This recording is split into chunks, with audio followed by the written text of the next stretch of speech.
In the 1930s, Cleveland became a city gripped by fear as a ruthless killer stalked its streets.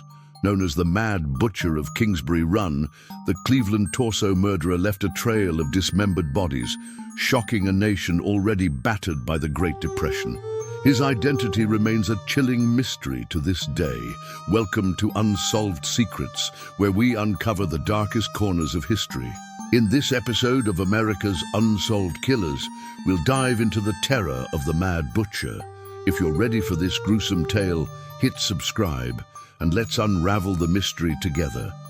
Cleveland in the 1930s was a city on its knees, battered by the Great Depression.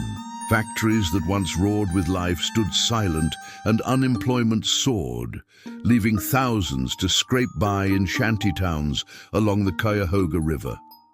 One such area, Kingsbury Run, became a grim symbol of despair, a sprawling slum where the city's most vulnerable lived in makeshift shelters, surrounded by rail yards and industrial decay. It was here, amidst the poverty and hopelessness, that a nightmare began to unfold. In September 1935, two young boys playing near Kingsbury Run stumbled upon a horrifying discovery: the headless, dismembered torso of a man later identified as Edward Andrassy, a small-time crook with a troubled past. Just yards away, another body was found, also decapitated, its identity never confirmed. The precision of the cuts suggested a killer with skill, possibly even medical knowledge, and the brutality sent shockwaves through Cleveland.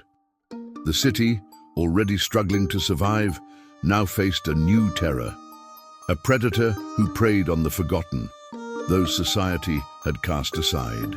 Over the next 3 years, more bodies would surface, each one mutilated in a similar fashion, often left in plain sight, as if the killer wanted to be seen. The press dubbed him the Cleveland Torso Murderer, but to the terrified residents of Kingsbury Run, he was the Mad Butcher, a name that captured the sheer savagery of his crimes. As fear gripped the city, the question on everyone's mind was the same: who could commit such atrocities in a place already so broken? To answer that, we need to look closer at the murders and the chilling pattern that emerged from the bloodshed. The Cleveland Torso Murderer's reign of terror unfolded with a horrifying rhythm, each crime more gruesome than the last. Between 1935 and 1938, at least 12 victims were attributed to the killer, though some believe the number could be higher. His targets were often the city's most vulnerable: vagrants, sex workers, and drifters who roamed Kingsbury Run, people whose disappearances went unnoticed until their remains were found. The first known victim, Edward Andrassy, was discovered in September 1935, his body drained of blood and severed at the torso, the head never recovered. Days later, another victim, an unidentified man, was found nearby, his body in a similar state. The killer's brutality escalated with each murder.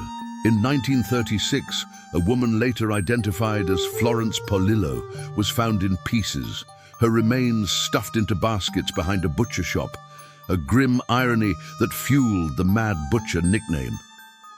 Many victims were decapitated while still alive, their bodies meticulously dismembered with clean, precise cuts, often left in public places like riverbanks or vacant lots to maximize shock. One chilling discovery came in 1938, when two torsos were found in a dump near downtown Cleveland, wrapped in burlap, as if the killer wanted to taunt the city. The murders painted a picture of a predator who thrived on control and cruelty, targeting those society ignored. Cleveland's residents lived in constant fear, knowing the killer could strike anywhere, anytime. The sheer savagery of the crimes wasn't just random violence. It was a signature, a calling card that revealed a deeply disturbed mind. But to understand the Mad Butcher's true nature, we need to look at how he operated and what his methods tell us about who he might have been. The Cleveland Torso Murderer wasn't just a killer. He was a craftsman of death, his methods as chilling as they were precise. Each murder bore his unmistakable signature: decapitation and dismemberment. often performed with a skill that suggested medical or butchering expertise. Autopsies revealed that many victims were still alive when the killer began his work, their heads severed with a clean, surgical precision that left investigators stunned. He would then dismember the bodies at the joints, sometimes draining them of blood, a process that required both time and a secluded space. The Mad Butcher didn't hide his crimes, he displayed them. Bodies were left in public places, like the banks of the Cuyahoga River or near busy rail yards, as if he wanted Cleveland to bear witness to his savagery. Bodies were left in public places, like the banks of the Cuyahoga River or near busy rail yards, as if he wanted Cleveland to bear witness to his savagery. Some torsos were wrapped in burlap or newspaper, a macabre gift to the city, while others were left exposed, ensuring maximum shock. The killer's choice of victims, often transients and outcasts, meant their disappearances went unnoticed, giving him time to work undisturbed. His ability to evade capture suggested a deep understanding of the city's underbelly, knowing exactly where to strike and vanish. The precision of the cuts led some to speculate he might have been a doctor or a butcher, someone familiar with anatomy, yet his sheer cruelty pointed to a mind unhinged by rage or sadism.